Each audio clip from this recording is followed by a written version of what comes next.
Galera, estamos começando aqui mais um vídeo do canal e hoje nós vamos falar sobre a escola em casa, né? Educação domiciliar ou homeschooling, como alguns preferem, tá? O projeto já foi aprovado na Câmara e agora ele vai passar para uma segunda etapa, que é a votação dos destaques, na qual os deputados podem sugerir mudanças no texto inicial, tá? De qualquer maneira, é um tema aí que está gerando uma série de polêmicas, de discussões, porque realmente não é um tema tão óbvio, né? Tem muita gente que apresenta defeitos, outras apresentam qualidades, e a gente vai tentar ponderar um pouco disso aqui no vídeo de hoje, tá?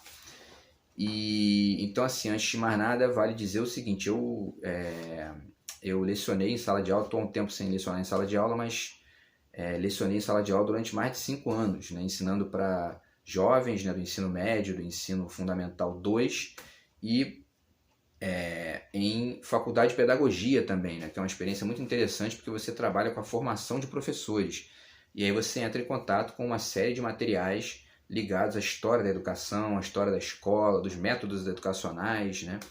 E ao mesmo tempo debate com as alunas sobre isso, né? E isso é realmente enriquecedor para você ter uma visão mais ampla desse assunto, né? Então acho bacana, assim, eu fiz uma divisão também aqui do vídeo. Eu vou começar falando de alguns aspectos específicos do projeto, tá? E para depois chegar nos livros, né? E ponderar a partir do diálogo com os livros alguns detalhes, alguns elementos aqui que são conectados com essa questão e que são muitas vezes mais amplos ou mais específicos, mas que contribuem para a gente pensar melhor o tema, tá?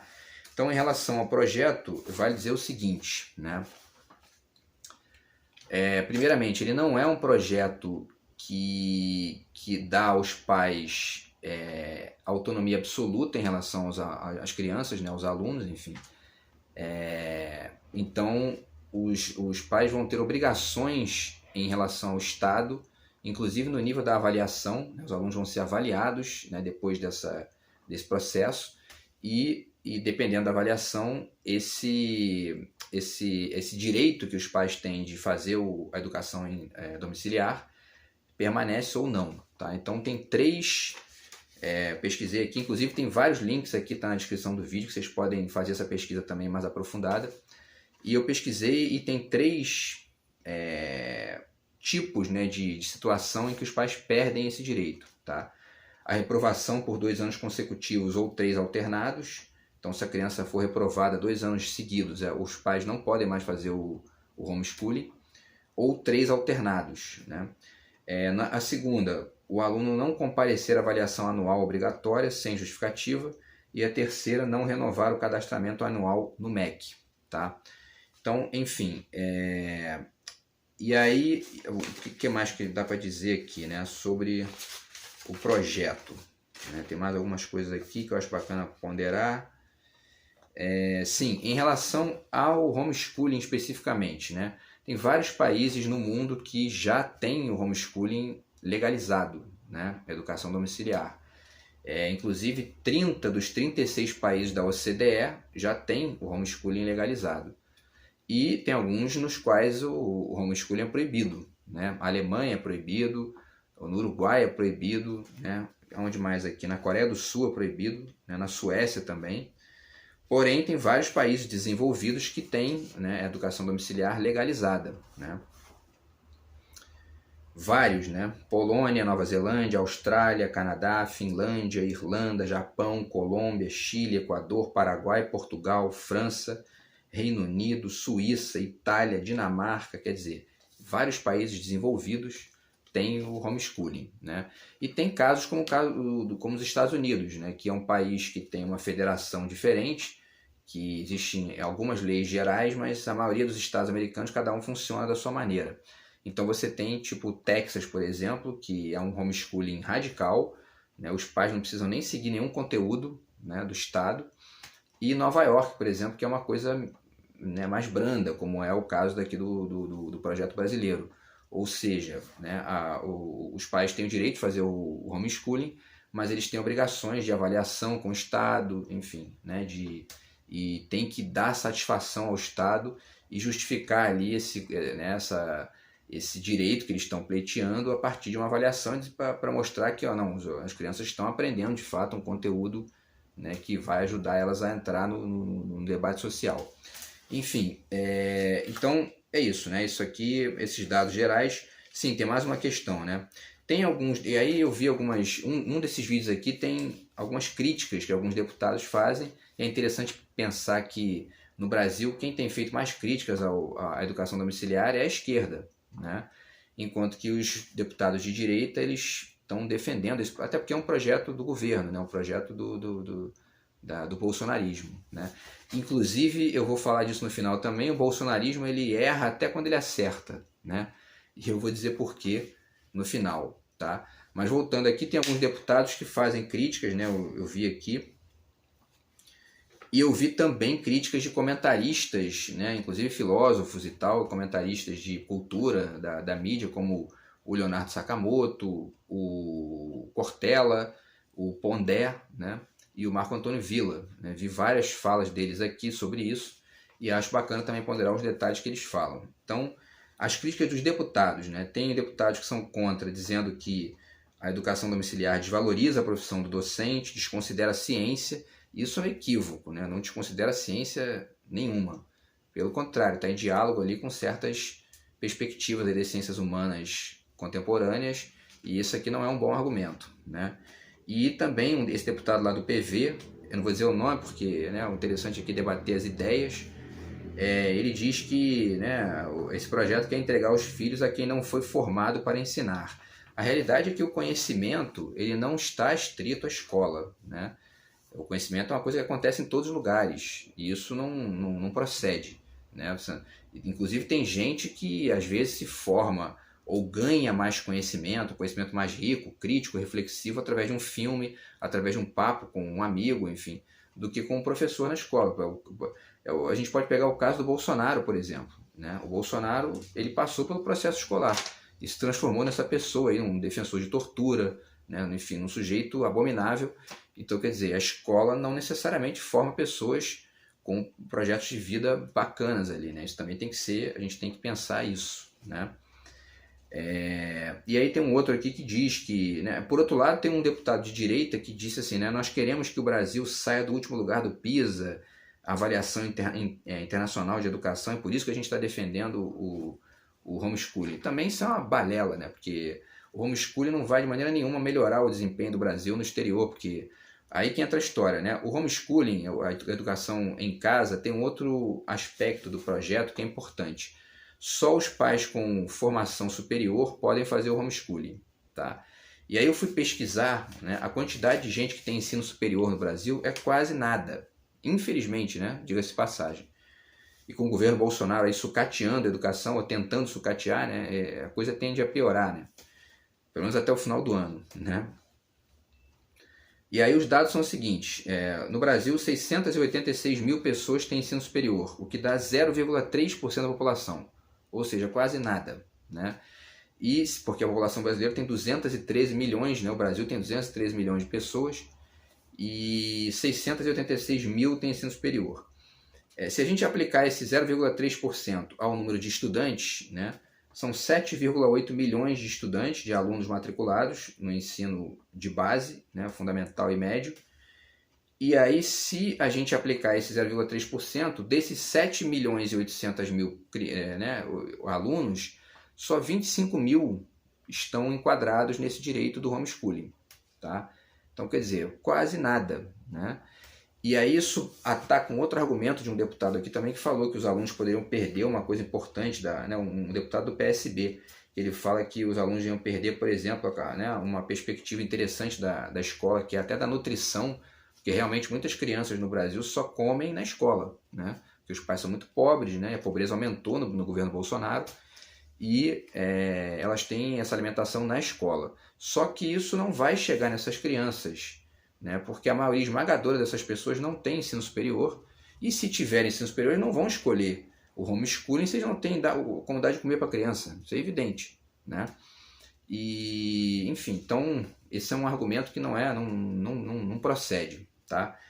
E aí, enfim, né? Então, dito isso, né, a gente transmitindo esses dados gerais aqui, sim, Por último aqui, esses comentaristas, né, que eu dei uma pesquisada aqui, né, o Sakamoto, o Pondé e tal, eles colocam uma questão importante, que é o homeschooling, ele traz um problema, que a criança deixa de socializar com outras crianças, né? Isso é um aspecto da escola que está para além do currículo específico, né?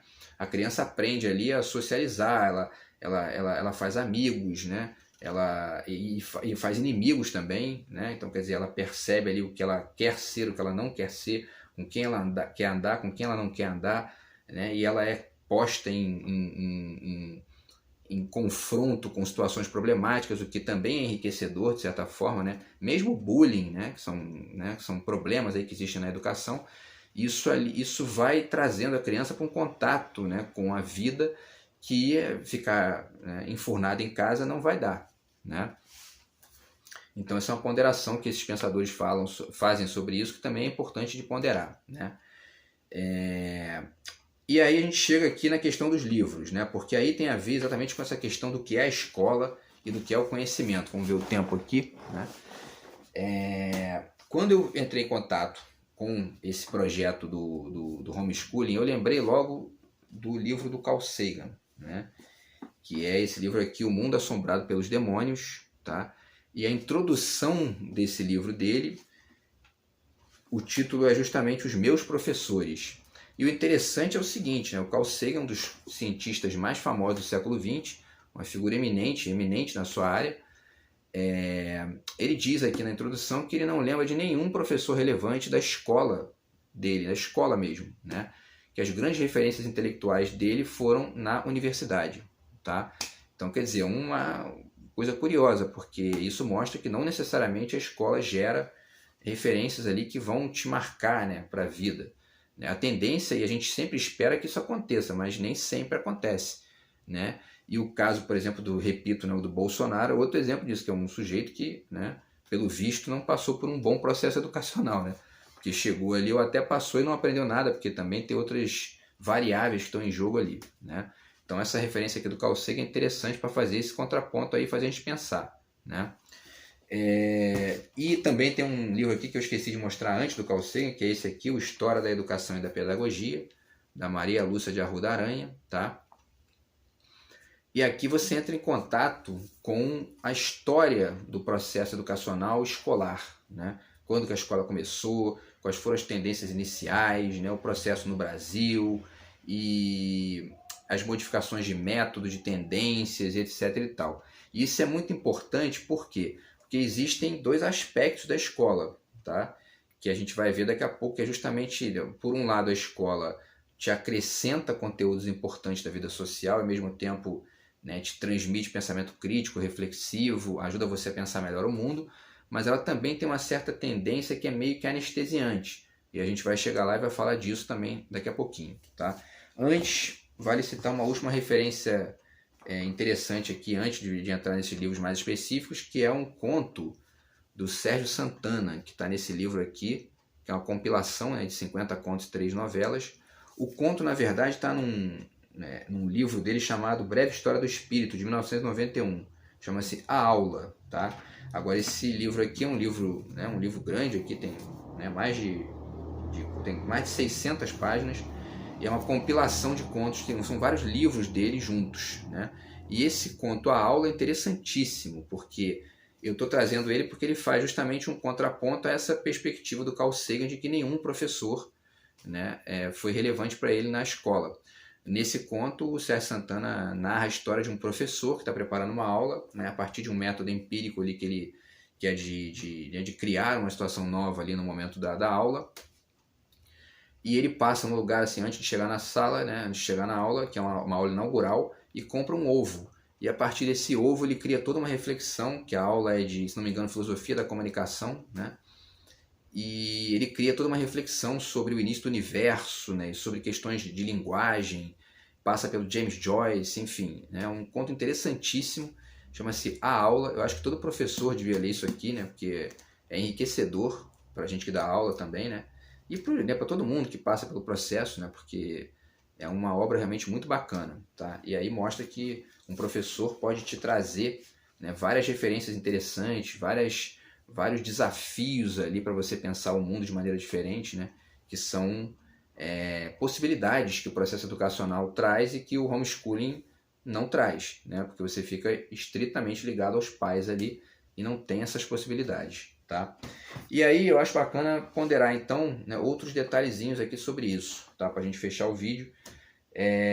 Existem então, como eu falei, duas tendências na escola. A escola pode enriquecer você, pode abrir o teu conhecimento, né, ampliar o teu conhecimento, mas pode também ser uma espécie de anestesia, né? Ela tem alguns detalhes na escola que podem fazer com que carregam, né, o risco de diminuir a capacidade crítica dos alunos, né? São as tendências ideológicas e que de certa forma acontecem em todo o processo, né? A gente fala muito disso, né? Fala até criticando a escola, mas isso acontece em todo canto, né? Assim como tem um professor de física, de repente, que fica só numa coisa newtoniana ali de século XVIII e tal, século XIX, e não avança para discussões do século XX, século XXI, você vai ter também isso, né, enfim, na engenharia, você vai ter isso na mídia, você vai ter isso, né, na própria literatura, né? Tem escritores que estão ali né, num desenvolvimento mais contemporâneo e outros estão ali numa linguagem de século XIX, né? Então, enfim, isso não é uma coisa que acontece só com a escola, mas a escola, há que se dizer que ela tem essa tendência, né? E isso é bem ponderado aqui nesse livro que a gente já mostrou no vídeo passado, que é o Aparelhos Ideológicos de Estado, do Louis Althusser, no qual ele fala sobre essa questão, né, da ideologia como algo que restringe, né, que atrapalha ali o desenvolvimento, tá? Ele cita o aparelho escolar na página 68 desse livro, e essa noção de aparelhos ideológicos de Estado a gente pode inclusive aplicar também ao próprio mercado, aparelhos ideológicos de mercado, porque isso existe também, né? Você pega certas tendências aí, tipo gestão, empreendedorismo, essas palavras que estão muito em voga aí, quando começa a repetir demais, desconfia, porque virou ideológico, né? E aí você tem que, né, refletir em cima para poder pegar ali elementos que não estão tão evidentes, né? E muitas vezes a escola cai nisso, né, de ficar nesse barato ali de repetir essas tendências. Isso não é diferente com o discurso do mercado, ainda que eles digam que não, né, que eles estão sempre na vanguarda e tal, né, balela, né? Eles são tão ideológicos quanto qualquer um e tão contemporâneos quanto qualquer um, quanto qualquer área, né? Enfim, e aí acho bacana também trazer o trabalho do Paulo Freire, né, que é o Pedagogia da Autonomia, porque o Paulo Freire, de certa forma, ele percebe aqui, dentro da escolha ideológica que ele fez, mas ele percebe essas contradições e essa ambivalência do processo, tá?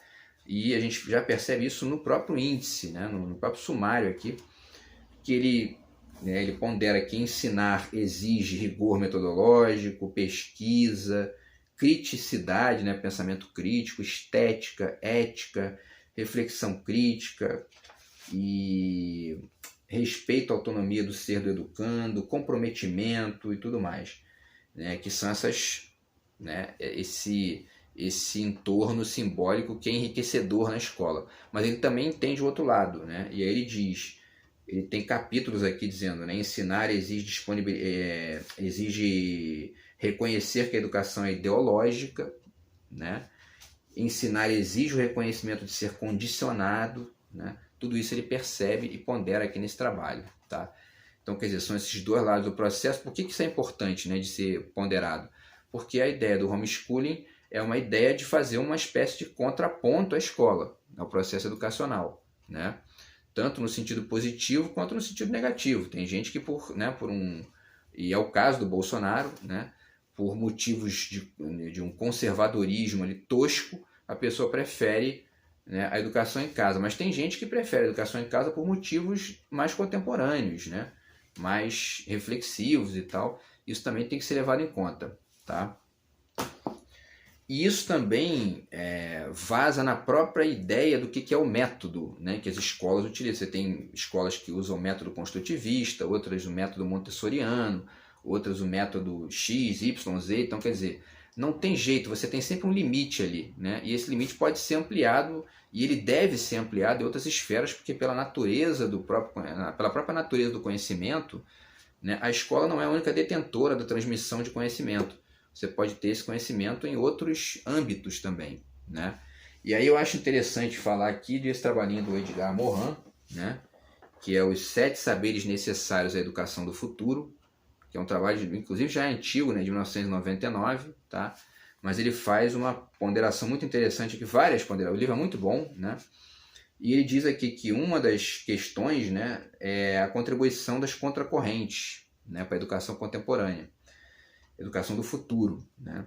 E aí ele diz, na página 72, o ocaso do século XX deixou como herança contracorrentes regeneradoras.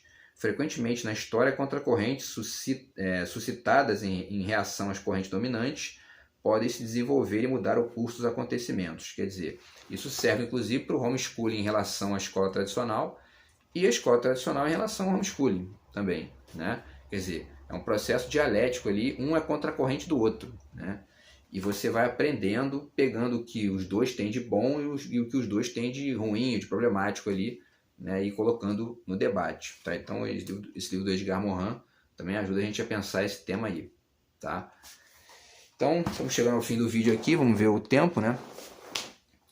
E vale citar mais algumas referências rápidas aí. Nesse mesmo âmbito, né, de que outras coisas para além da escola, né, podem enriquecer e devem enriquecer a nossa visão de mundo, tem esse livro aqui chamado A Filosofia de Lost, tá? Do Simone Regazzoni, acho que é Regazzoni, tá? E ele pondera aqui, ele né, descreve vários elementos potencialmente reflexivos que existem na série Lost, né?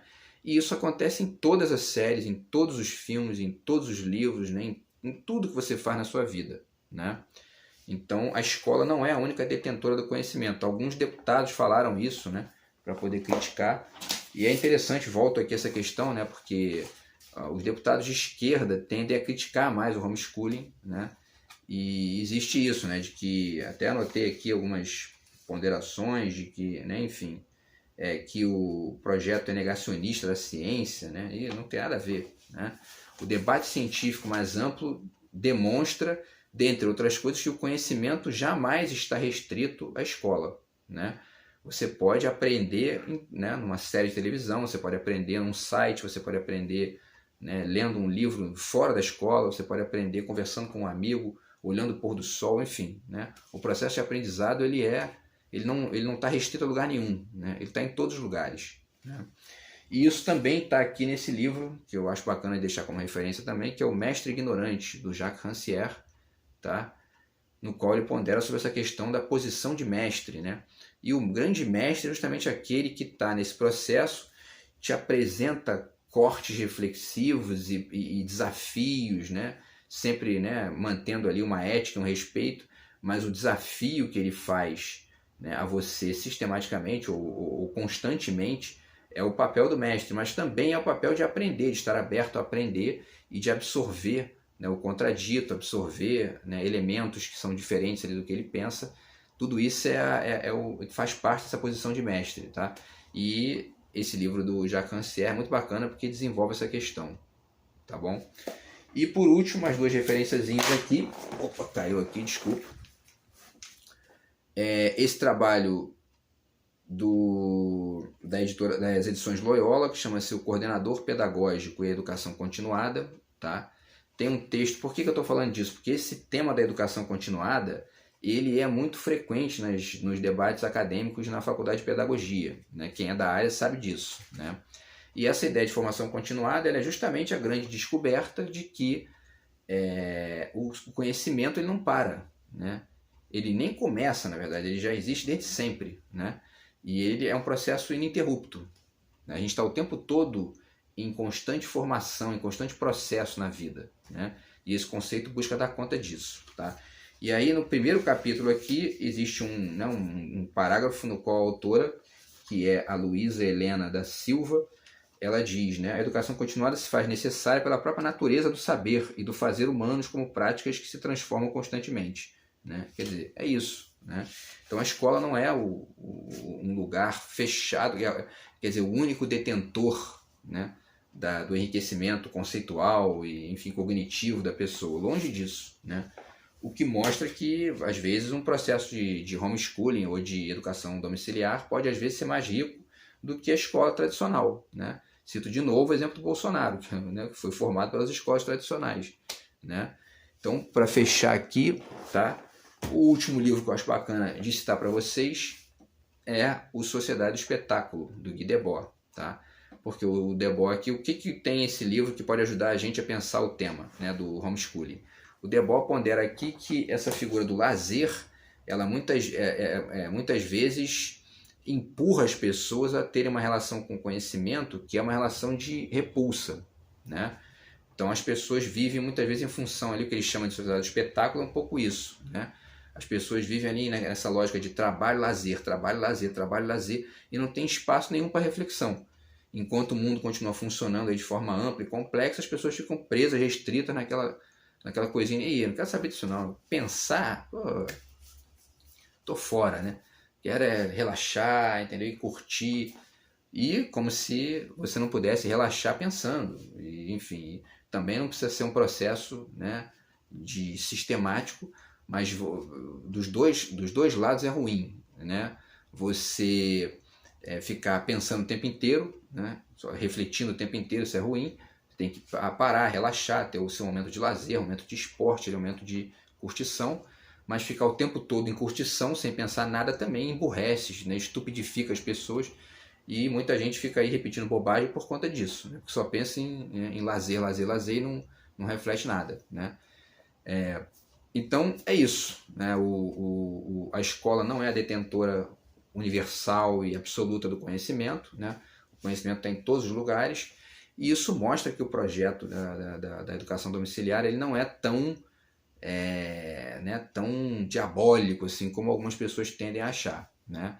Em compensação, a escola tem o seu valor por trazer para as crianças ali um processo de socialização que ficar só em casa também não ajudaria. Então vocês veem que tem um lado bom, um lado ruim, né? Tem os prós e os contras desse projeto, e a gente vai continuando a pensar isso aí, né? Eventualmente isso vai surgir em novos vídeos aqui para a gente poder continuar refletindo. Beleza, pessoal? Então é isso, espero que vocês tenham gostado. A gente se vê no próximo vídeo. Abraços, valeu!